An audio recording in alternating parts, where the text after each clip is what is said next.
നമസ്കാരം. കേരളത്തിൽ എല്ലാവരും ചിന്തിക്കേണ്ട എന്നാൽ പലരും അവഗണിക്കുന്ന ഒരു വലിയ കാര്യമാണ് KSEBയുടെ കുത്തക എന്ന് പറയുന്നത്. പൊതുവെ കുത്തക എന്നൊക്കെ പറയുമ്പോൾ ഇത് മുതലാളിത്തത്തിൻ്റെ രീതിയിലേക്കൊക്കെ ആളുകൾ പോകും. അങ്ങനെയല്ല. ഗവൺമെൻറ്റിൻ്റെ കീഴിൽ നിൽക്കുന്ന ഒരു സ്ഥാപനത്തിനും ഒരു മേഖലയിൽ ഒരു കുത്തകയായിട്ട് നിൽക്കാനായിട്ട് സാധിക്കും. KSEB സ്വകാര്യവൽക്കരിക്കണം എന്ന് പലരും പറയുന്നുണ്ട്. KSEB സ്വകാര്യവൽക്കരിച്ചില്ലെങ്കിലും അല്ലെങ്കിൽ പ്രൈവറ്റ് ആയിട്ടുള്ള വൈദ്യുതി ഉൽപ്പാദക വിതരണക്കാർ വരണമെന്നുള്ളതാണ്. ഒരൊറ്റ കാര്യം ചിന്തിച്ചു നോക്കുക. BSNL മാത്രമായിരുന്നു നമ്മുടെ ടെലികോം മേഖലയിൽ ഇപ്പോഴും നിൽക്കുന്നതെങ്കിൽ, അല്ലെങ്കിൽ ജിയോ പോലെയുള്ള കാര്യങ്ങളൊന്നും വന്നില്ലായിരുന്നുവെങ്കിൽ ഇന്ന് ഈ യൂട്യൂബിൽ ഈ വീഡിയോ കാണാൻ പോലും പലർക്കും സാധിക്കില്ല. ഒരു 2016 കാര്യം മാത്രം ഓർത്ത് നോക്കുക. 1 GB ഡേറ്റയ്ക്ക് 250 രൂപയൊക്കെ ആയിരുന്നു. അതായത് അന്നത്തെ 250 രൂപ എന്ന് പറഞ്ഞാൽ ഇപ്പോഴത്തെ ഒരു 300 രൂപയെങ്കിലും ആകും ഇൻഫ്ലേഷൻ വെച്ച് നോക്കിയാൽ. അപ്പോൾ അങ്ങനെ നോക്കിയാൽ ഇന്ന് നിങ്ങൾ മാസം നെറ്റ് റീചാർജ് ചെയ്യുന്നത് കുറഞ്ഞത് ഒരു 10,000 രൂപയുടേത് അല്ലെങ്കിൽ 20,000 രൂപയുടേതാണ്. നിങ്ങൾ കേവലം 250 രൂപ മുടക്കി അല്ലെങ്കിൽ 500-750 രൂപയൊക്കെ മുടക്കി ചെയ്യുന്നത്. ഇത്രയും വലിയ വ്യത്യാസം വന്നു. ഇതെന്തുകൊണ്ടാണ്? ഈ കമ്മ്യൂണിക്കേഷൻ അല്ലെങ്കിൽ ടെലികോം മേഖലയിൽ സ്വകാര്യ കമ്പനികൾ വന്നതുകൊണ്ടാണ്. ഇന്ന് കേരളത്തിൽ KSEB മാത്രമാണ് വൈദ്യുതിയുടെ വിതരണക്കാർ. ഇവിടെ ഉൽപ്പാദിപ്പിക്കുന്നത് അതുപോലെ നമ്മൾ പുറത്തുനിന്ന് എടുക്കുന്നതുമെല്ലാം ഇവർ തന്നെയാണ് കൊടുക്കുന്നത്. BSNL കൂടാതെ നമുക്കിവിടെ ജിയോയും എയർടെലും ഒക്കെ ഉള്ളതുപോലെ തന്നെ വൈദ്യുതിയുടെ മേഖലയിൽ ഇവിടെ സ്വകാര്യ കമ്പനികൾ ഉണ്ടെങ്കിൽ നമ്മൾ ഇന്ന് കൊടുക്കുന്ന കറണ്ട് ബില്ലിൻ്റെ 10-1 പോലും നമുക്ക് കൊടുക്കേണ്ടി വരില്ല. അല്ലെങ്കിൽ KSEB തന്നെയും നല്ല രീതിയിലാണ് നടത്തപ്പെടുന്നതെങ്കിൽ ഏറ്റവും കുറഞ്ഞ നിരക്കിൽ വൈദ്യുതി കൊടുക്കാൻ കഴിയുന്ന ഇന്ത്യയിലെ തന്നെ നമ്പർ 1 സ്റ്റേറ്റ് ആണ് കേരളം. കാരണം ഇവിടെ ആവശ്യമുള്ളതിൽ നല്ലൊരു ഭാഗവും നമ്മൾ ജലവൈദ്യുത പദ്ധതികളിലൂടെയാണ് ഉൽപ്പാദിപ്പിക്കുന്നത്. അതിൽ തന്നെ പ്രധാനമായിട്ട് മൂലമറ്റത്ത് അല്ലെങ്കിൽ ഇടുക്കി പവർ ഹൗസിൽ നിന്നാണ്. ഏറ്റവും ചിലവ് കുറഞ്ഞ് വൈദ്യുതി ഉൽപ്പാദിപ്പിക്കാൻ കഴിയുന്ന ഒരു രീതിയിൽ തന്നെയാണ് നമ്മൾ ഇന്ന് വൈദ്യുതി ഉണ്ടാക്കുന്നത് എന്ന് ചുരുക്കം. എന്നാൽ ഇതിൻ്റെ എന്തെങ്കിലും ഒരു ആനുകൂല്യം ഇവിടുത്തെ ഉപഭോക്താവിന് കിട്ടുന്നുണ്ടോ? ഗുണഭോക്താവ് എന്ന് പറയാനേ സാധിക്കില്ല. കാരണം കൊള്ള വിലയ്ക്കാണ് നമ്മൾ വൈദ്യുതി വാങ്ങുന്നത്. ലോകത്ത് തന്നെയും അല്ലെങ്കിൽ ഇന്ത്യയിലും ഭൂരിഭാഗവും വൈദ്യുതി എങ്ങനെയാണ് ഉൽപ്പാദിപ്പിക്കുന്നത്? തെർമൽ പവർ പ്ലാന്റുകൾ വഴിയാണ്. അതായത് വെള്ളം നീരാവിയാക്കിയിട്ട് ആ നീരാവി ടർബൈൻ കറക്കി അങ്ങനെയാണ് ജനറേറ്ററുകളിൽ നിന്ന് വൈദ്യുതി ഉൽപ്പാദിപ്പിക്കുന്നത്. അതിന് കൽക്കരി ഉപയോഗിക്കുന്നുണ്ട്, അല്ലെങ്കിൽ ഡീസൽ, പെട്രോൾ തുടങ്ങി പ്രകൃതിവാതകം, അങ്ങനെ ഒരുപാട് കാര്യങ്ങൾ ഉപയോഗിക്കുന്നുണ്ട്. കേരളത്തിലുമുണ്ട് അങ്ങനെയുള്ള താപവൈദ്യുത നിലയങ്ങൾ. കേരളത്തിലെ ഡാമുകളിൽ നിന്നെല്ലാം കൂടെ ഉണ്ടാക്കുന്ന വൈദ്യുതി അല്ലാതെ പുറത്തു നിന്ന് എടുക്കുന്ന വൈദ്യുതി ഈ പറയുന്നത് പോലെ തന്നെ താപവൈദ്യുത നിലയങ്ങളിൽ നിന്നുള്ളതാണ്. ഒരു മുൻ DGP KSEBയെ കാട്ടുകള്ളന്മാരെന്ന് വിളിച്ചത് അല്ലെങ്കിൽ അങ്ങനെ സമൂഹ മാധ്യമങ്ങളിൽ എഴുതിയതൊക്കെ വലിയ വാർത്തയായിരുന്നു. അത്രയും കാര്യപ്രാപ്തിയുള്ള അവർക്ക് പോലും KSEBയുടെ ബില്ല് കണ്ടിട്ട് അത് മനസ്സിലായില്ലെങ്കിൽ സാധാരണക്കാർക്ക് എങ്ങനെ മനസ്സിലാകും? മനസ്സിലാകരുത്. അങ്ങനെയാണ് ഈ ബില്ല് തയ്യാറാക്കുന്നത്. കാരണം അനാവശ്യമായിട്ട് പല അധിക ചാർജുകളുമൊക്കെ ഈടാക്കി കൊള്ള തന്നെയാണ് ഇവിടെ നടക്കുന്നത്. കാരണം പ്രൈവറ്റ് കമ്പനികൾ ഈ മേഖലയിൽ വന്നു കഴിഞ്ഞാൽ മനസ്സിലാകും. ഇത്രയും കുറഞ്ഞ നിരക്കിൽ ഇവിടെ കറണ്ട് കൊടുക്കാൻ സാധിക്കാഞ്ഞിട്ടൊന്നുമല്ല. KSEBയിൽ ഇരിക്കുന്നവർക്കൊക്കെ ഓരോരുത്തരുടെയും ശമ്പള സ്കെയിലൊക്കെ നോക്കിക്കഴിഞ്ഞാൽ നമ്മൾ ഞെട്ടിപ്പോകും. വളരെ പണ്ടൊക്കെ കയറി ഒരു 10ാം ക്ലാസ് യോഗ്യത മാത്രമുള്ളവർ പോലും വാങ്ങുന്നത് ലക്ഷങ്ങളാണ്. ഇത് കഴിഞ്ഞ് അവർക്ക് ശമ്പളവും കൊടുക്കണം, മറ്റ് ആനുകൂല്യങ്ങളും കൊടുക്കണം. ഇവർക്കൊക്കെ ഈ രീതിയിൽ ശമ്പളം കൊടുക്കുമ്പോൾ തന്നെ നല്ലൊരു തുക ആവശ്യമുണ്ട്. കേരളത്തിൽ പല സമയത്തും, പ്രത്യേകിച്ച് ഇടിയും മഴയും ഒക്കെ ഉള്ള സമയത്ത് കറണ്ട് ഇല്ല ദിവസങ്ങളോളം. പലയിടത്തും മരക്കമ്പുകളൊക്കെ വീണ് തകർന്നു കിടക്കുന്നത്, അല്ലെങ്കിൽ ഇതെല്ലാം ശരിയാക്കാനായിട്ട് KSEBയുടെ ജോലിക്കാർ ശ്രമിക്കുമ്പോൾ അത് അവരുടെ ജോലിയാണ് എന്നതിലുപരി പലർക്കും ഇതെന്തോ ഔദാര്യം ചെയ്തു തരുന്ന ഒരു മനോഭാവത്തോടെയാണ്, അല്ലെങ്കിൽ നാട്ടുകാർ തന്നെ വലിയ സഹതാപത്തോടെയൊക്കെയാണ് അവരോട് പെരുമാറുന്നത്. അവർ ചെയ്യേണ്ട ജോലിയാണ് ചെയ്യുന്നത്. അല്ലെങ്കിൽ ഇവിടെ പലപ്പോഴും ജോലി ചെയ്യുന്നത് കോൺട്രാക്ട് വ്യവസ്ഥയിലുള്ളവരാണ്. അവരാണ് പണി ചെയ്യുന്നത്. മറ്റുള്ളവർക്ക് സുഖം പണിയാണ്, അതിലേക്കൊന്നും പോകുന്നില്ല. പക്ഷേ ഇതൊരു പ്രൈവറ്റ് സംരംഭമായിരുന്നുവെങ്കിൽ ഇങ്ങനെ കമ്പികൾ വലിച്ചു കെട്ടുകയും അല്ലെങ്കിൽ മരക്കമ്പുകൾ മുറിച്ച് മാറ്റുകയും ഒക്കെ ചെയ്യുന്നവരോട് നാട്ടുകാരൊക്കെ വന്നിട്ട് ഇവരുടെ ഒരു കഷ്ടപ്പാട് എന്ന് പറയുമോ? ഒന്ന് ചിന്തിച്ചു നോക്കുക. നമ്മുടെ ഒരു മനോഭാവത്തിന്റെ പ്രശ്നമാണിത്. ഗവൺമെന്റ് ഉദ്യോഗസ്ഥരോട് എന്തുകൊണ്ടാണ് ഒരേ സമയം പലർക്കും വലിയ അമർഷവും അതേസമയം അവർക്ക് എന്തെങ്കിലും ഒരു കഷ്ടപ്പാട് വരുമ്പോൾ അല്ലെങ്കിൽ അവരുടെ ജോലി ഇത്തിരി കഠിനമാകുമ്പോൾ അവരോട് എന്തെന്നില്ലാത്ത ഒരു ഔദാര്യ മനോഭാവം വരുന്നത് എന്തുകൊണ്ടാണ്? ഇതൊക്കെ ഒരുപക്ഷെ മലയാളികളുടെ മാത്രം പ്രശ്നമായിരിക്കാം. ഇങ്ങനെയുള്ള പ്രശ്നങ്ങളൊന്നും ഇല്ലെങ്കിൽ തന്നെ പലയിടത്തും കൃത്യമായ വോൾട്ടേജിലല്ല കറണ്ട് വരുന്നത്. വളരെ അത്യാവശ്യമുള്ള സമയത്തൊക്കെ ആയിരിക്കും പലപ്പോഴും കറണ്ട് പോവുക. ഒരുപാട് നല്ല ഉദ്യോഗസ്ഥർ KSEBയിൽ ഇരിപ്പുണ്ട്. എന്നാൽ ഭൂരിഭാഗം ആളുകൾക്കും പഴയതിൽ നിന്ന് ഒരു മാറ്റവുമില്ല. വിളിച്ചാൽ ഫോൺ എടുക്കാത്തവർ, അല്ലെങ്കിൽ ഇങ്ങോട്ട് ദേഷ്യപ്പെടുന്നവർ, ഏതെങ്കിലും ഒരു പ്രൈവറ്റ് കമ്പനികൾ ഈ മേഖലയിൽ വന്നാൽ നമ്മൾ അവരുടെ കസ്റ്റമർ കെയറിൽ ഇങ്ങനെ വിളിച്ചു കഴിഞ്ഞാൽ അവരിതുപോലെ ദേഷ്യപ്പെടുമോ? ഒരാൾ മതി ചീത്തപ്പേര് കേൾപ്പിക്കാനായിട്ട്. ഇപ്പോൾ എൻ്റെ അനുഭവത്തിൽ പറയുകയാണെങ്കിൽ, ഇപ്പോൾ എൻ്റെ വീടിൻ്റെ തൊട്ടടുത്തൊരു പോലീസ് സ്റ്റേഷനാണ്. അപ്പോൾ കറണ്ടൊന്നും ഇല്ലെങ്കിൽ ഞാൻ വിളിച്ചിട്ട് ഇത് പോലീസ് സ്റ്റേഷൻ അടുത്തുനിന്നാണ് എന്ന് പറഞ്ഞുകൊണ്ടാണ് കാര്യം അന്വേഷിക്കുന്നത്. അപ്പോൾ എൻ്റെ ഒരു ശബ്ദവും അല്ലെങ്കിൽ ചോദിക്കുന്ന രീതിയും ഒക്കെ കേട്ടിട്ട് മിക്കവാറും അവർ വിചാരിക്കുന്നത് ഇത് പോലീസ് സ്റ്റേഷനിൽ നിന്ന് ഏതെങ്കിലും പോലീസുകാരനാണോ വിളിക്കുന്നത് എന്ന് വിചാരിച്ചിട്ടാണോ എന്നറിയില്ല. അവർ വളരെ നല്ല രീതിയിലാണ് സഹകരിക്കുന്നത്. പക്ഷെ കാര്യം പറയുമെന്നല്ലാതെ നമുക്ക് പരിഹാരം ഉടനെ ഒന്നും ഉണ്ടാകണമെന്നില്ല. ഈ പറയുന്നത് KSEB ഉദ്യോഗസ്ഥരുടെ മനോഭാവം മാറണമെന്നോ അല്ലെങ്കിൽ അവർക്കൊരു മോട്ടിവേഷൻ ക്ലാസ് കൊടുക്കണമെന്നോ ഒന്നുമല്ല. ഈ ഒരു സംഭവം തന്നെ ഇന്ന് അനാവശ്യമാണ്. ഇതൊന്നെങ്കിൽ സ്വകാര്യവൽക്കരിക്കണം, അല്ലെങ്കിൽ പ്രൈവറ്റ് കമ്പനികളെ ഈ മേഖലയിൽ പ്രവർത്തിക്കാനായിട്ട് ഇവിടെ അനുവദിക്കണം. KSEB എന്ന് പറയുന്ന ഗവൺമെന്റ് സ്ഥാപനത്തിന്റെ കുത്തകയായിട്ട് ഇവിടുത്തെ വൈദ്യുതി മേഖല നിൽക്കുവാൻ പാടില്ല. ഇത് ഇന്നത്തെ ആധുനിക കാലത്തിന് ഒട്ടും യോജിക്കാത്തൊരു കാര്യമാണ്. വേലി തന്നെ വിളവ് നിന്നാൽ എന്ത് ചെയ്യും എന്ന് ചോദിക്കുന്നത് പോലെയാണ്. ഇപ്പോൾ പ്രൈവറ്റ് ആയിട്ടുള്ള കമ്പനികൾ ഇവിടെ പ്രവർത്തിക്കുകയാണെങ്കിൽ നമുക്ക് കംപ്ലൈന്റ് ചെയ്യാനും അല്ലെങ്കിൽ ഇതിനെതിരെ നിയമ നടപടികൾക്ക് പോകാനും ഒക്കെ വളരെ എളുപ്പമാണ്. പക്ഷെ ഒരു ഗവൺമെന്റ് സ്ഥാപനമായി തന്നെ നിൽക്കുന്നതുകൊണ്ട് KSEBക്കെതിരെ നമുക്ക് എന്ത് ചെയ്യാൻ സാധിക്കും? നമ്മൾ പലപ്പോഴും കുത്തകകൾ എന്ന് പറഞ്ഞ് വലിയ ആഗോള കമ്പനികളെ പോലും വിമർശിക്കുമ്പോൾ അവരെയും അവിടെ കൺട്രോൾ ചെയ്യാനായിട്ട് ഗവൺമെന്റിന് സാധിക്കുമെന്നുള്ളതാണ്. അവരത് ചെയ്യാതെ വരുമ്പോൾ, അല്ലെങ്കിൽ അവിടെ കൈക്കൂലി വാങ്ങി അല്ലെങ്കിൽ അഴിമതി കാണിക്കുമ്പോഴാണ് പല പ്രശ്നങ്ങളും നമ്മൾ കേൾക്കുന്നത്. പക്ഷേ ഗവൺമെന്റിന് അവിടെ ഒരു കൺട്രോൾ ഉണ്ട്. പക്ഷെ ഗവൺമെന്റിന്റെ തന്നെ കീഴിലുള്ള സ്ഥാപനങ്ങൾ വിവിധ മേഖലകളിൽ ഇതുപോലെ കുത്തകകളായിട്ട് നിന്നാൽ, വെള്ളാനകളായിട്ട് നിന്നാൽ നമ്മൾ എന്ത് ചെയ്യും? ഇന്ന് നമ്മൾ KSEBയുടെ കാര്യം മാത്രമാണ് പ്രധാനമായിട്ടും പറയുന്നത്.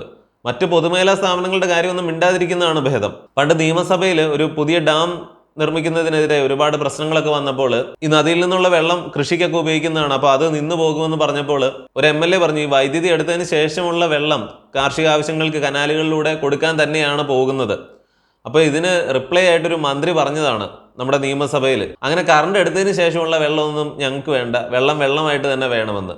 ഇത്രയും ബോധമൊക്കെയുള്ള ആളുകളാണ് പണ്ടും ഈ മേഖലകളിലൊക്കെ പ്രവർത്തിച്ചിരുന്നത്. പിന്നെ ഇത് ആരോട് എന്ത് പറയാൻ എന്നുള്ളതാണ്. അതുപോലെ പണ്ട് കടുത്തുരുത്തി സ്കൂളിൽ പഠിക്കുന്ന സമയത്ത് അന്ന് ഈ മുല്ലപ്പെരിയാർ പ്രശ്നമൊക്കെ ഇങ്ങനെ കൊടുമ്പിരി കൊണ്ട് നിൽക്കുന്ന സമയമാണ്. ഇനിയിപ്പോൾ മഴക്കാലം തുടങ്ങി, വീണ്ടും തുടങ്ങും. മുല്ലപ്പെരിയാറിൽ ഒരു പുതിയ ഡാം അല്ല ടണലാണ് വേണ്ടതെന്നൊക്കെ പറഞ്ഞ് നമ്മളൊരു വീഡിയോ ചെയ്തതാണ്. അത് കണ്ടിട്ടില്ലെങ്കിൽ അതിന്റെ ലിങ്ക് താഴെ നൽകാം. അപ്പോൾ അന്ന് അവിടെ ഒരു MLA വന്നിട്ട് ഇങ്ങനെ പ്രതിഷേധിച്ച് സംസാരിച്ചതാണ്, ജലോപരിതലത്തിൽ കെട്ടി നിൽക്കുന്ന ഈ മർദ്ദം ഈ ഡാം താങ്ങില്ല എന്ന്. അതായത് പുള്ളിക്കാരന്റെ ഐഡിയയിൽ ജലത്തിന്റെ മർദ്ദം മുഴുവൻ കെട്ടി നിൽക്കുന്നത് ജലോപരിതലത്തിലാണ്, ഉപരിതലത്തിലാണ്. അപ്പൊ ഇങ്ങനെയുള്ള മണ്ടന്മാരൊക്കെയാണ് നമ്മളെ അന്നും ഇന്നും ഒക്കെ ഭരിക്കുന്നത്. ഇന്ത്യയിൽ തന്നെ പല സ്റ്റേറ്റുകളിലും വളരെ തുച്ഛമായ നിരക്കിലാണ് വൈദ്യുതി പലർക്കും ലഭിക്കുന്നത്. വിദേശ രാജ്യങ്ങളിലൊക്കെ പണ്ട് മുതലേ, അല്ലെങ്കിൽ ഇന്ത്യയിൽ തന്നെ ഇപ്പോൾ കണ്ടുവരുന്നത് എന്ന് പറഞ്ഞാൽ ഈ പോസ്റ്റില് കേബിളുകൾ സ്ഥാപിച്ച് അല്ലെങ്കിൽ ഇലക്ട്രിസിറ്റി കൊണ്ടുപോകുന്ന പരിപാടിയൊക്കെ പഴഞ്ചനായി കഴിഞ്ഞിരിക്കുന്നു. ഇതൊക്കെ ഏതോ പഴയ ഭൂതകാലത്തെ ഓർമ്മിപ്പിക്കുന്ന സാധനങ്ങളായിട്ട് പലയിടത്തും മാറിയിട്ടും ഇവിടെ ഒരു മാറ്റവുമില്ല. അതുകൊണ്ടാണ് ഒരു കാറ്റും മഴയും ഒക്കെ വരുമ്പോൾ തന്നെ, പ്രത്യേകിച്ച് കേരളത്തിൽ ഒരുപാട് മരങ്ങൾ എല്ലായിടത്തും ഉള്ളതാണ്. വർഷത്തിൽ പകുതി സമയവും മഴയും കാറ്റും ഒക്കെ ഉള്ളതാണ്. അതുകൊണ്ട് തന്നെ ഈ പോസ്റ്റുകളിലൂടെ ഇങ്ങനെ കേബിളുകളിലൂടെ വൈദ്യുതി കൊണ്ടുപോകുന്നത് ഇവിടെ ഒട്ടും അപ്രായോഗികമായിട്ടുള്ള കാര്യമാണ്, അല്ലെങ്കിൽ മാറ്റേണ്ട കാര്യമാണ്. പല വിദേശ രാജ്യങ്ങളിലും, ഇപ്പോൾ ഗൾഫ് രാജ്യങ്ങളിലൊക്കെ ആണെങ്കിൽ അവിടെ ചൂടിന്റെ കാര്യം നമുക്ക് അറിയാവുന്നതാണ്, അല്ലെങ്കിൽ യൂറോപ്പിലൊക്കെ ആണെങ്കിൽ തണുപ്പിന്റെ കാര്യങ്ങൾ അറിയാവുന്നതാണ്. ഇലക്ട്രിസിറ്റി എന്ന് പറയുന്നത് ഒരു പ്രാണവായു പോലെ തന്നെ ആയിട്ടുണ്ട്. വളരെ കുറച്ച് സമയം അവിടെ കറണ്ട് കട്ടായാൽ പോലും വലിയ പ്രശ്നങ്ങളാണ് ഉണ്ടാവുക. ഗൾഫ് രാജ്യങ്ങളിലൊക്കെ വളരെ ഗുരുതരമായ രീതിയിൽ ഒരു അരമണിക്കൂറോ അല്ലെങ്കിൽ 15 മിനിറ്റോ ഒക്കെ കറണ്ട് പോയി കഴിഞ്ഞാൽ അവിടുത്തെ മിനിസ്റ്റർ പദവിയിൽ ഇരിക്കുന്നവർ രാജിവെക്കേണ്ട അവസ്ഥ പോലും വരാറുണ്ട്. കാരണം അത് അത്രയും വലിയൊരു വീഴ്ചയാണ്. പക്ഷെ ഇവിടെ ഗൾഫിലെ പോലെ അല്ലെങ്കിൽ യൂറോപ്പിലെ പോലെ അത്ര ഭയങ്കരമായ ആവശ്യം നമുക്ക് വൈദ്യുതി ഇല്ല, കുറച്ചു നേരം ഇല്ലെങ്കിലും പിടിച്ചു നിൽക്കാമെന്നുള്ളത് ഇവിടുത്തെ കാലാവസ്ഥയുടെയും മറ്റുമൊക്കെ ആനുകൂല്യം മാത്രമാണ്. പക്ഷെ എന്നാലും നമുക്കിത് ആവശ്യമാണ്, അല്ലെങ്കിൽ നമ്മൾ ഇതിന് പണം കൊടുക്കുന്നതാണ് എന്നുള്ള എന്തെങ്കിലും ഒരു പരിഗണന KSEBയിൽ നിന്ന് ലഭിക്കുന്നുണ്ടോ? ഇവിടുത്തെ എല്ലാ പ്രതികൂല സാഹചര്യങ്ങളെയും അതിജീവിച്ച് നല്ല രീതിയിൽ പ്രവർത്തിച്ചുകൊണ്ടിരുന്ന വ്യവസായങ്ങളെ പോലും ഇവിടെ നിന്ന് തല്ലി ഓടിച്ച് മറ്റ് സ്റ്റേറ്റുകളിലേക്ക് വിടുകയാണ് രാഷ്ട്രീയത്തിന്റെ പേരിൽ. എന്നാലും പുറമെ പറയുന്നുണ്ട്, ഇങ്ങോട്ട് വരൂ, വ്യവസായങ്ങൾ വരൂ, സ്ഥാപിക്കൂ. ഇതിന് വൈദ്യുതി എവിടെ നിന്നാണ്? ഇവിടുത്തെ സാധാരണ വീടുകളിൽ ഉപയോഗിക്കാനുള്ള വൈദ്യുതി പോലും കൊടുക്കാൻ സാധിക്കാത്ത KSEB ആണ് ഇവിടെ ഉള്ളതെങ്കിൽ ഈ വലിയ വ്യവസായങ്ങളൊക്കെ വന്നാൽ ഇവർക്ക് എവിടെ നിന്ന് വൈദ്യുതി എടുത്തു കൊടുക്കും? അല്ലെങ്കിൽ ഇപ്പോൾ EV ഒക്കെ ഒരുപാട് പ്രോത്സാഹിപ്പിക്കുന്നുണ്ടല്ലോ, EV കാറ് വാങ്ങൂ, സ്കൂട്ടർ വാങ്ങൂ. എല്ലാവരും EVയിലേക്ക് മാറിക്കഴിഞ്ഞാൽ ഇതൊക്കെ ചാർജ് ചെയ്യാനുള്ള കറണ്ട് എവിടെ നിന്നാണ്? അതാർക്കും അറിയത്തില്ല. ഇന്ന് നമ്മൾ അനുഭവിക്കുന്ന എല്ലാ സുഖ സൗകര്യങ്ങളും, അതായത് യൂറോപ്പുമായിട്ടും ഒന്നും കമ്പയർ ചെയ്യരുത്, കേരളത്തിൽ ഒരു ശരാശരി മലയാളി ഇന്ന് അനുഭവിക്കുന്ന എല്ലാ സൗകര്യങ്ങളുടെയും അടിസ്ഥാനം എന്ന് പറയുന്നത് ഗ്ലോബലൈസേഷൻ ആണ്. ആഗോളവൽക്കരണത്തിന് 1991 പച്ചക്കൊടി കാണിച്ചത് അന്ന് മുതലുള്ള കാര്യങ്ങളാണ്. അപ്പോൾ ഇതിന് ശേഷമാണ് സ്വകാര്യമായിട്ടുള്ള കമ്പനികളുമൊക്കെ ഇന്ത്യയിൽ വളരുന്നതും, അല്ലെങ്കിൽ ഇന്ന് നമ്മൾ അനുഭവിക്കുന്ന എല്ലാ സുഖ സൗകര്യങ്ങളുടെയും ഒരു 90% ക്രെഡിറ്റും പോകുന്നത് ക്യാപിറ്റലിസ്റ്റ് വ്യവസ്ഥയ്ക്കാണ്. സോഷ്യലിസം പുറകോട്ടടിച്ച ഒരു രാജ്യമാണ് ഇന്ത്യ എന്ന് പറയുന്നത്. സ്വാതന്ത്ര്യത്തിന് ശേഷമുള്ള കാലഘട്ടം അന്നൊരു സെക്യുലർ ആയിട്ടുള്ള ഭരണഘടനയും അങ്ങനെയുള്ള പല കാര്യങ്ങളും, അല്ലെങ്കിൽ നെഹ്റുവിൻ്റെയും ഒക്കെ വെളിച്ചമൊക്കെ തന്നെയാണ് ഇന്നും നമ്മളൊരു ജനാധിപത്യ രാജ്യമായിട്ട്, അല്ലെങ്കിൽ ഒരു സെക്യുലർ കൺട്രി ആയിട്ട് പേരിനെങ്കിലും ഒക്കെ നിൽക്കുന്നത്, അല്ലെങ്കിൽ ഇവിടെ മതങ്ങളെ വിമർശിക്കാനെങ്കിലും നമുക്ക് സാധിക്കുന്നതൊക്കെ അതുകൊണ്ട് തന്നെയാണ്. പക്ഷെ ആ ഒരു കാലഘട്ടത്തിൽ തന്നെ സംഭവിച്ച വലിയൊരു അബദ്ധം എന്ന് പറയുന്നത് സാമ്പത്തിക മേഖലയിലുള്ള ഈ സോഷ്യലിസ്റ്റ് വ്യവസ്ഥകളൊക്കെ വല്ലാതെ അപ്ലൈ ചെയ്തിരുന്നു എന്നുള്ളതാണ്. 91 മാത്രമാണ് ഇത് മാറ്റുന്നത്. ചൈന ഒരു 79 മാറ്റി. അതിൻ്റെ ഒരു അഡ്വാൻറ്റേജ് ആണ് അവർ നമ്മളെക്കാളും ഒരുപാട് മുൻപിലെത്തിയിരിക്കുന്നത്. പ്രധാന കാര്യം അതാണ്. ഉദാഹരണം പറഞ്ഞാൽ പണ്ടത്തെ സിനിമകളിലൊക്കെ കണ്ടിട്ടുണ്ടാവും, സിമന്റ് വാങ്ങാൻ വേണ്ടി MLA-മാരുടെ അല്ലെങ്കിൽ മന്ത്രിമാരുടെയും പോലും പുറകെ നടക്കുന്നത്. ഒരുപാട് ലോഡ് സിമെന്റുകളൊക്കെ വേണമെങ്കിൽ, അല്ലെങ്കിൽ നിങ്ങളുടെ വീട്ടിലേക്ക് ഏതാനും ചാക്ക് സിമെന്റ് വേണമെങ്കിൽ പോലും അന്ന് രാഷ്ട്രീയക്കാരുടെ പുറകെ നടക്കണം. അല്ലെങ്കിൽ അന്ന് ആകെയുള്ളത് അംബാസിഡർ കാറുകളാണ്. അതൊന്ന് ബുക്ക് ചെയ്ത് കിട്ടാൻ വർഷങ്ങളെടുക്കും. ഇനി ഭരണത്തിലൊക്കെ ഇത്തിരി പിടിപാടുള്ള പ്രധാനപ്പെട്ട രാഷ്ട്രീയക്കാരും ഒക്കെ ആണെങ്കിൽ അവർക്ക് ഇത്തിരി നേരത്തെ കിട്ടാൻ സാധ്യതയുണ്ട്. അപ്പോൾ ഇവരൊക്കെ ചെയ്തിരുന്നത് എന്താണ്, ആ പവർ ഉപയോഗിച്ച് ഒരുപാട് വണ്ടികൾ ഇങ്ങനെ വാങ്ങിയിടും. എന്നിട്ട് ഏതെങ്കിലും കാശുള്ള ഒരാൾക്ക് ഇപ്പോൾ ഒരു അംബാസിഡർ കാറ് വാങ്ങണമെങ്കിൽ അയാൾ ഇന്ന് ബുക്ക് ചെയ്താൽ 3 വർഷം കഴിഞ്ഞേ കിട്ടുകയുള്ളൂ. പക്ഷേ അയാൾക്ക് കാറ് വേഗം വേണമെങ്കിൽ ഇതുപോലെ നേരത്തെ വാങ്ങിച്ചിട്ടിരിക്കുന്നവരുടെ കയ്യിൽ നിന്ന് ഇരട്ടി വില വരെ കൊടുത്തിട്ട് ഈ കാറ് വാങ്ങും. അതായത് സെക്കൻഡ് ഹാൻഡ് കാറുകൾ ഇരട്ടി വിലയ്ക്ക് വിറ്റിരുന്ന ഒരു കാലഘട്ടമായിരുന്നു പണ്ട്. ഇങ്ങനെ ഒരു സംഭവം ഉണ്ടായിരുന്നു. അപ്പോൾ ഇതൊക്കെ 91 മുൻപുള്ള, അല്ലെങ്കിൽ ഇവിടെ ആഗോളവൽക്കരണം, ഉദാരവൽക്കരണം വരുന്നതിന് മുൻപുള്ള ഒരു അവസ്ഥ മനസ്സിലാക്കാൻ പറഞ്ഞതാണ്. സോഷ്യലിസം പുഴുങ്ങി തിന്നുകൊണ്ട് ഇരിക്കാമെന്ന് വിചാരിച്ചു കഴിഞ്ഞാൽ ജാംബവാന്റെ കാലത്ത് പോയി ജീവിക്കണമെന്നുള്ളതാണ് ചുരുക്കം. ഇന്ന് ഫോറിൻ സാധനങ്ങളോട് നമുക്ക് ഒരു കമ്പവുമില്ല. പണ്ട് എങ്ങനെയാണ്, അല്ലെങ്കിൽ ഗൾഫിൽ നിന്നൊക്കെ ആളുകൾ വരുമ്പോൾ വലിയ ടേപ്പ് റെക്കോർഡർ അങ്ങനെയുള്ള സാധനങ്ങൾ, അല്ലെങ്കിൽ അന്ന് കൊണ്ടുവന്നിരുന്ന വസ്ത്രങ്ങൾക്ക്, അല്ലെങ്കിൽ അടിവസ്ത്രങ്ങൾക്ക് പോലും വലിയ ഗമയായിരുന്നു എന്നുള്ളതാണ്. ഇത് വെറുതെ പറയുന്നതല്ല. അക്കരെ എന്നൊക്കെ പറയുന്ന സിനിമകളൊക്കെ കണ്ടാലും മനസ്സിലാവും. അതായത് ആ സമയത്ത് ഗൾഫിൽ നിന്ന് കൊണ്ടുവരുന്ന സാധനങ്ങൾ, സ്പ്രേ അല്ലെങ്കിൽ അത്തർ, ഇതൊക്കെ ഇവിടെ ഇല്ല. അവിടെ നിന്നൊക്കെ വന്നാലേ ഈ സാധനം കാണാൻ പോലും ഉള്ളൂ. ഇന്ന് നിങ്ങളൊരു സൂപ്പർ മാർക്കറ്റിൽ പോയി അല്ലെങ്കിൽ എന്തും ഏതും ഇവിടെ കിട്ടുന്നത് പോലെയല്ല. ഇതുപോലെ പണ്ടിറങ്ങിയ ഒരു സിനിമയിൽ ഒരാള് ഒരു ടൗസർ, അതിന്റെ പുറമെ മുണ്ട് മുടുത്ത് കവലയിലേക്ക് ഇറങ്ങും. എന്നിട്ട് ഈ മുണ്ട് ഒരല്പമൊക്കെ പൊക്കിയിട്ട് ഈ ടൗസർ ഗൾഫിൽ നിന്ന് കൊണ്ടുവന്നതാണ് മകൻ എന്നൊക്കെ പറഞ്ഞ് വലിയ ഗമയടിക്കും. ഒരിക്കലും അയാൾ ഈ ടൗസർ ഇടാൻ മറന്നു പോകുന്നു. വഴിയിൽ വെച്ച് അന്നേരം കണ്ട ആളോട് ഈ പഴയതുപോലെ തന്നെ മുണ്ട് ഒരല്പം പൊക്കിയിട്ട് ഇത് ഗൾഫിൽ നിന്ന് കൊണ്ടുവന്നതാണ്, ഇതുപോലെ വേറെ 2 വീട്ടിലിരിപ്പുണ്ട് എന്നൊക്കെ പറയുന്നു. ഇതൊരു പഴയ സിനിമയിലെ കോമഡി രംഗമാണ്. പക്ഷേ ഈ തമാശയ്ക്കപ്പുറം അന്നത്തെ ഒരു സാഹചര്യം മനസ്സിലാക്കുക. പഴയ സോഷ്യലിസ്റ്റ് കാലഘട്ടത്തിൽ ഞങ്ങളുടെ ഇവിടെ അതിഗംഭീരമായി തുടങ്ങിയ ഒരു കമ്പനി ഉണ്ടായിരുന്നു. ഇന്നത്തെ അതിൻ്റെ അവസ്ഥ എന്താണെന്ന് കണ്ടുകൊണ്ടാണ് ഇരിക്കുന്നത്. അപ്പോൾ ഉദാഹരണങ്ങൾ നമ്മുടെ മുൻപിൽ തന്നെ ഉണ്ട്. ഒരു ഗവൺമെന്റിന്റെ പണിയല്ല കമ്പനി തുടങ്ങുന്നതും, അല്ലെങ്കിൽ ഓരോ യൂണിറ്റുകൾ തുടങ്ങുന്നതും, KSRTC പോലെയും KSEB പോലെയും ഒക്കെ ഓരോ സ്ഥാപനങ്ങൾ നടത്തുന്നതും. ഗവൺമെന്റിന് ഇതിലൊരു കൺട്രോൾ ഉണ്ടാകണമെന്ന് മാത്രം. ഇതെല്ലാം സ്വകാര്യമായിട്ടുള്ള വ്യക്തികളെ ചെയ്യാൻ അനുവദിച്ച് അവർ തമ്മിൽ മത്സരം വരുമ്പോൾ ഗുണഭോക്താവിന് കൂടുതൽ ഗുണം കിട്ടും. നിങ്ങൾ സൂപ്പർ മാർക്കറ്റിൽ ചെല്ലുമ്പോൾ നിങ്ങൾക്ക് ഏത് സോപ്പ് വാങ്ങണമെന്ന് കൺഫ്യൂഷനാണ്. പലരും അവിടെ മത്സരിക്കുകയാണ്, ഏറ്റവും വിലക്കുറവിൽ ഏറ്റവും നല്ല സാധനം കൊടുക്കുക എന്നുള്ള രീതിയിൽ.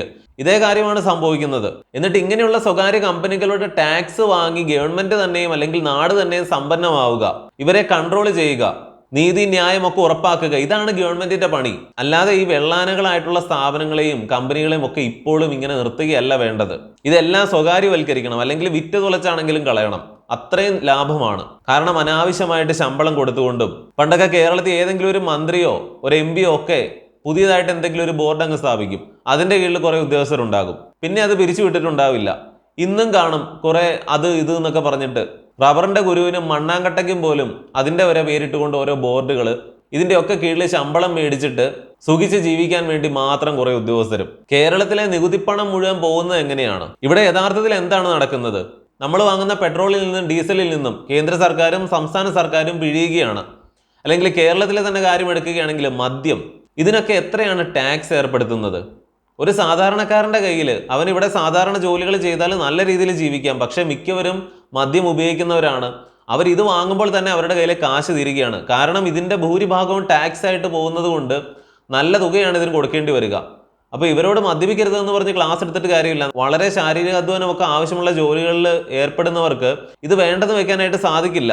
യൂറോപ്പിലെ തണുപ്പത്ത് ഇത് കഴിക്കുന്നതിനും ഒന്നും നമുക്ക് പ്രശ്നമില്ല. അതുപോലെ തന്നെയാണ് നല്ല മല്ല് പണി ചെയ്യുന്നവരുടെ കാര്യവും. മരം വെട്ടുകാർ അല്ലെങ്കിൽ ഈ മരത്തടി എല്ലാം എടുത്ത് ലോറികളിലൊക്കെ കയറ്റുന്നവരുടെയൊക്കെ പണിയൊക്കെ ഒരു ദിവസം ഒന്ന് കണ്ടു നിന്ന് നോക്കുക. അതുപോലെ പൊരി വെയിലത്ത് പണിയെടുക്കുന്ന തൊഴിലാളികൾ, ഇവരൊക്കെ ഇത് ഉപയോഗിക്കാതിരിക്കുന്നത് എങ്ങനെയാണ്? അപ്പോൾ ഇവർക്ക് വേണ്ടിയിട്ടെങ്കിലും ഇതിൻ്റെ ടാക്സ് ഒന്ന് കുറച്ച് കൊടുക്കുകയല്ലേ വേണ്ടത്? ഈ സാധാരണ വീടുകളിൽ അതിൻ്റെ പ്രയോജനം എത്തില്ലേ? നേരെ മറിച്ച് ഏറ്റവും കൂടുതൽ പിഴിയുന്നത് ഇവരെയാണ്, സാധാരണക്കാരെയാണ്, ഈ മദ്യത്തിന്റെ രൂപത്തിൽ.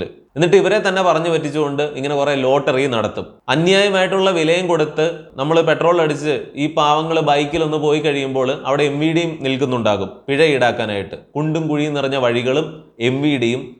എന്തൊരു വെള്ളരിക്ക പട്ടണമാണെന്ന് ചിന്തിച്ചു നോക്കുക. പണ്ട് ബ്രിട്ടീഷുകാർ നമ്മളെ ചൂഷണം ചെയ്തു എന്ന് പറഞ്ഞു.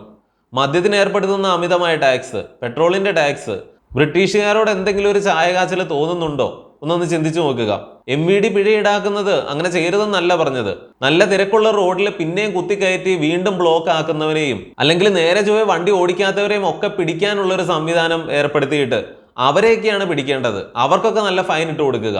അല്ലാതെ ഏതെങ്കിലും ഒരു മൂലയിൽ ഒരു പ്രശ്നവും ഇല്ല കിടക്കുന്ന റോഡിന്റെ വഴിയരികിലൊക്കെ പാത്തിരുന്നിട്ട്, കള്ളന്മാരെ പോലെ ഓരോ മരത്തിന്റെയൊക്കെ മറവിൽ പാത്തിരുന്നിട്ട് ഇങ്ങനെ പിഴ ഈടാക്കിക്കൊണ്ടിരിക്കുന്നത് ഇത് പിടിച്ചു പറിക്കലല്ലേ? അല്ലാതെ നിയമം നടപ്പിലാക്കുകയോ ജനങ്ങളുടെ സുരക്ഷ ഉറപ്പാക്കുകയോ ഒന്നും അല്ല ഇതുവഴി ചെയ്യുന്നത്. അങ്ങനെയാണെങ്കിൽ ചെയ്യേണ്ടത് വേറെ സ്ഥലങ്ങളിലാണ്. ബാക്കിയുള്ളവർക്ക് പോകാൻ പറ്റാത്ത രീതിയിൽ നടു റോഡിലൊക്കെ പാർക്ക് ചെയ്തിട്ടൊക്കെ പോകുന്ന ആളുകളുണ്ട്. ഇവന്മാരെയൊക്കെയാണ് പിടിക്കേണ്ടത്. അല്ലാതെ അഷ്ടിക്ക് വകയില്ലാത്തവരുടെ കയ്യിൽ നിന്നല്ല, അവരുടെ പോക്കറ്റിൽ നിന്നല്ല പിടിച്ചു പറിക്കേണ്ടത്. ഇന്ത്യയിൽ പ്രൈവറ്റ് സെക്ടറിൽ ഏറ്റവും അധികം വൈദ്യുതി വിതരണം ചെയ്യുന്ന ഒരു കമ്പനി ഇന്ന് അദാനി പവർ ലിമിറ്റഡ് ആണ്. ഇത് പറയുമ്പോൾ ആളുകളെല്ലാം നേരെ തിരിയും. പക്ഷെ നിങ്ങളൊന്ന് ചിന്തിച്ചു നോക്കുക, ഇന്ന് ലോകത്തിലെ ഏറ്റവും വലിയ സോളാർ പാർക്കുകൾ അല്ലെങ്കിൽ സോളാറിൽ നിന്ന് വൈദ്യുതി ഉൽപ്പാദിപ്പിക്കുന്ന പവർ പ്ലാന്റുകൾ ഏറ്റവും വലുത് രണ്ടാമത്തെ മൂന്നാമത്തെ ഒക്കെ നിലവിൽ തന്നെ ഇന്ത്യയായി കഴിഞ്ഞിരിക്കുന്നു. ഏറ്റവും വലിയ സോളാർ പാർക്കുകളുടെ ലിസ്റ്റ് എടുത്ത് നോക്കുക. അതിൽ ചൈനയും ഇന്ത്യയുമാണ് എല്ലാ സ്ഥാനങ്ങളിലും കൂടുതൽ കാണാനായിട്ട് സാധിക്കുക. ഇത് വളരെ പെട്ടെന്നുണ്ടായ മാറ്റമാണ്. ഇങ്ങനെയാണ് സോളാർ ലാഭമാവുക. അല്ലാതെ നിലവിലത്തെ സാഹചര്യം അനുസരിച്ച് ഒരു വീട്ടിൽ സോളാർ പാനലുകൾ ഉപയോഗിച്ച് കഴിഞ്ഞാൽ ആ കാശുണ്ടെങ്കിൽ അല്ലെങ്കിൽ അത് പോകാറാവുന്ന കാലഘട്ടമാകുമ്പോഴേക്കും അതൊന്ന് കണക്ക് കൂട്ടിയാൽ നമുക്ക് KSEBിയുടെ വൈദ്യുതി തന്നെയാണ് ലാഭം. ഇനി സോളാർ വെച്ചാലും കള്ളക്കണക്കുകൾ ഉണ്ടാക്കി മുൻ DGP പറഞ്ഞതുപോലെ തന്നെ ഇവർ പിന്നെയും പിഴിഞ്ഞുകൊണ്ടിരിക്കും. ഇവിടെ EV ഒക്കെ പ്രോത്സാഹിപ്പിക്കുമ്പോൾ നിങ്ങളൊരു EV സ്കൂട്ടറാണ് എടുക്കുന്നതെങ്കിൽ പോലും അത് നിങ്ങൾക്ക് മുതലാകണമെങ്കിൽ നിങ്ങൾക്ക് ഒരു ദിവസം ഒരു 60 കിലോമീറ്റർ അല്ലെങ്കിൽ 80 കിലോമീറ്റർ എങ്കിലും ഓട്ടം ഉണ്ടാകണം. അത്രയും ഓട്ടം നിങ്ങൾക്കുണ്ടെങ്കിൽ EV ലാഭമാണ്. കാരണം സാധാരണ സ്കൂട്ടറിനേക്കാളും അത്രയധികം തുക കൂടുതൽ കൊടുത്തിട്ടാണ് നല്ല ഒരെണ്ണം നിങ്ങൾ മേടിക്കുന്നത്. EV കാറുകളുടെ കാര്യം പറയുകയേ വേണ്ട. അതുപോലെ ഓട്ടമുള്ളവർക്ക് മാത്രമാണ് EV കാറുകളൊക്കെ മുതലാവുക. കാരണം ഒരു സാധാരണ കാർ ഒരു 10 ലക്ഷത്തിന് കിട്ടുമെങ്കിൽ അത് EV ആയിട്ട് നിങ്ങൾക്ക് കിട്ടണമെങ്കിൽ ആ മോഡൽ വാങ്ങണമെങ്കിൽ 15 ലക്ഷം കൊടുക്കണം. ഈ 5 ലക്ഷം ഉണ്ടെങ്കിൽ നിങ്ങൾക്ക് പെട്രോൾ അടിക്കാൻ പാടില്ലേ? തന്നെ വല്ല പെട്രോൾ പമ്പിൽ പോയാൽ എന്ത് പറഞ്ഞാലും നിങ്ങൾക്ക് ഏതാനും മിനിറ്റുകൾ കൊണ്ട് ഫ്യൂവൽ നിറച്ച് കിട്ടും. ഇത് പല വഴിക്കും പോയിട്ട് അല്ലെങ്കിൽ ഓരോ സ്ഥലത്തൊക്കെ EV കാറുകളും സ്കൂട്ടറും ഒക്കെ ചാർജ് ചെയ്തിട്ട് ഫോണിൽ നോക്കിയിരിക്കുന്നവരെ കാണുമ്പോൾ സഹതാപമാണോ കരയാനാണോ തോന്നുന്നത് അറിയാൻ പാടില്ല. അല്ലെങ്കിൽ ബാറ്ററി സ്വാപ്പിംഗ് കാര്യങ്ങളൊക്കെ വരണം. നോർവേ പോലെയുള്ള രാജ്യങ്ങളൊക്കെ ഉള്ള പോലെ ഒരു കാറാണെങ്കിലും അങ്ങ് ചെല്ലുന്നു, ബാറ്ററി എടുത്ത് മാറ്റുന്നു, ഫുൾ ചാർജ് ആയ ബാറ്ററി കയറ്റുന്നു. ഇതൊക്കെയാണ് പ്രായോഗികമായിട്ടുള്ള കാര്യങ്ങൾ. നമ്മൾ കൊടുക്കുന്ന വൈദ്യുതിയും റിന്യൂവബിൾ എനർജി സോഴ്സുകളിൽ നിന്നുള്ളതായിരിക്കണം. നോർവേയിലൊക്കെ ഉള്ളതുപോലെ മൊത്തം സോളാറിൽ നിന്നും കാറ്റിൽ നിന്നും ഒക്കെ ഉൽപ്പാദിപ്പിച്ചിട്ട് അത് EVയിലേക്ക് കൊടുത്താൽ പ്രകൃതിക്ക് അനുയോജ്യമാണ്. നേരെ മറിച്ച് നിങ്ങൾ ഡീസലും പെട്രോളും കൽക്കരിയും പ്രകൃതിവാതകവും ഒക്കെ കത്തിച്ച് വൈദ്യുതി ഉൽപ്പാദിപ്പിച്ചിട്ട് തെർമൽ പവർ പ്ലാന്റുകളിൽ നിന്നുണ്ടാക്കുന്ന വൈദ്യുതി EV കാറുകളിലേക്ക് കൊടുത്തിട്ട് എന്താണ് കാര്യം? കത്താനുള്ളത് അവിടെ കത്തി. നിങ്ങളുടെ കാറിൽ പെട്രോൾ കിടന്ന് കത്തുന്നതിന് പകരം വേറെ എവിടെയോ കുറെ കൽക്കരിയോ പെട്രോളോ കത്തിയിട്ടുണ്ട് വൈദ്യുതി ഉൽപ്പാദിപ്പിക്കാൻ വേണ്ടിയിട്ട്. ഇതൊരു മണ്ടത്തരമാണ്. EVയുടെ കാര്യമാണെങ്കിലും സോളാറിന്റെ കാര്യമാണെങ്കിലും ആളുകൾ ഇത് പൂർണ്ണമായും മനസ്സിലാക്കുന്നതിൽ ഇന്നും പരാജയമാണ്. ഓരോ ട്രെൻഡിനനുസരിച്ച് ഓരോന്ന് പോയി വാങ്ങും, ഓരോന്നൊക്കെ മേടിച്ച് സ്ഥാപിക്കും. ഇതൊക്കെയാണ് നടക്കുന്നത്. ചിലർ സോളാർ പാനലുകൾ സ്ഥാപിക്കും, ഒരു EV കാറും മേടിച്ചിടും, EV സ്കൂട്ടറും മേടിച്ചിടും. എന്നിട്ട് എന്തോ വലിയ സംഭവം ചെയ്തതുപോലെ ഇങ്ങനെ ബുദ്ധിമാൻ ചമഞ്ഞിരിക്കും. കണക്ക് കൂട്ടി നോക്കുക. EVയും സോളാറും ഒക്കെ നല്ലതാണ്. എങ്ങനെയാണ്? വലിയ ലെവലിൽ അല്ലെങ്കിൽ ഈ പറഞ്ഞതുപോലെ വലിയ സോളാർ പാർക്കുകൾ വരുന്നു, അതിൽ നിന്ന് വൈദ്യുതി ഓരോ വീടുകളിലേക്കും ഒക്കെ എത്തുമ്പോൾ ഈ പറഞ്ഞ കാര്യം ലാഭമായിട്ട് വരും, അല്ലെങ്കിൽ വൈദ്യുതിയുടെ നിരക്ക് കുറയും. അങ്ങനെയാണ് വേണ്ടത്. ഇതൊക്കെ വിശദമായിട്ട് കൃത്യം കണക്കുകളും ഫാക്റ്റുകളും ഒക്കെ പറഞ്ഞുകൊണ്ട് നമ്മൾ വീഡിയോയിൽ ചെയ്തിട്ടുള്ള കാര്യങ്ങളാണ്. പ്രത്യേകിച്ച് സോളാറിൻ്റെയും ഇലക്ട്രിക് വെഹിക്കിളുകളുടെയും ഒക്കെ കാര്യം പറഞ്ഞിട്ട്. അപ്പോൾ എന്തൊക്കെയാണെങ്കിലും നമ്മൾ KSEBിയിൽ തുടങ്ങി ഒരുപാട് കാര്യങ്ങൾ പറഞ്ഞു പോയി. ഇതുവരെ വീഡിയോ കണ്ട എല്ലാവർക്കും ആത്മാർത്ഥമായി നന്ദി അറിയിക്കുന്നു. മറ്റൊരു വീഡിയോയിൽ വീണ്ടും വരാം. നന്ദി, നമസ്കാരം.